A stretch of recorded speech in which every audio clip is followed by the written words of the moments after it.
Mama, hindi muna po ako pasok ha. Mama ha. Ay, tigil-tigilan mo ba pag-a-absent mo? Ika nga dito, puminasaw na kita. Kulit-kulit mo eh. Kulit-kulit mo na punas ko.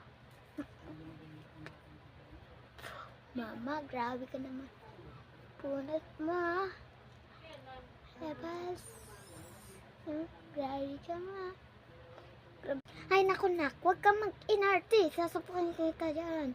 Gusto mo sa paka? Sa paka? Ay, ayaw ka ma. Mama, grabe ka naman. Ano ba? Diba? Oh! Sakit naman yun. Mami ko. Sasaksak ko yung tinidor. Baka marinig ka na naman ng mami. Sasabihin ako na naman ano. Hindi nga ako ng tissue. Tissue. Dali, kunin. Hindi nga ako tissue. Grabe ka. Sundal kita kay mami. Alam mo, sundal kita. Nanggigigil ka na. Ano nga yan? Punasan ko lang. Dumi-dumi na.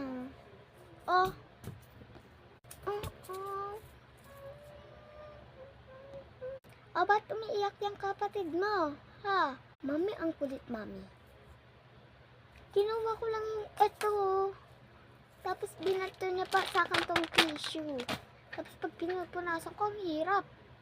Ayaw niya makinig. Ikaw nga magpunas dyan, mami. Tapos ikaw magsaway dyan, mami.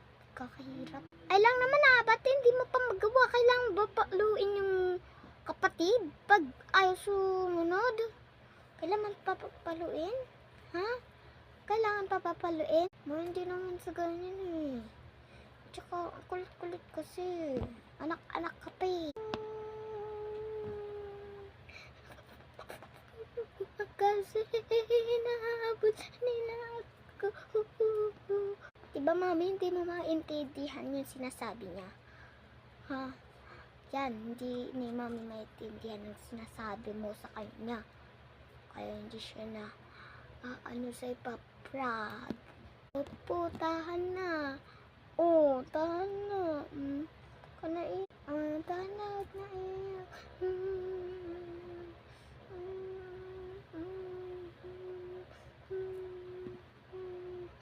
Uy, pinapatahan ka na ni mami. Huwag ka nang iyakan. Baka gusto mo ibato ito sa'yo.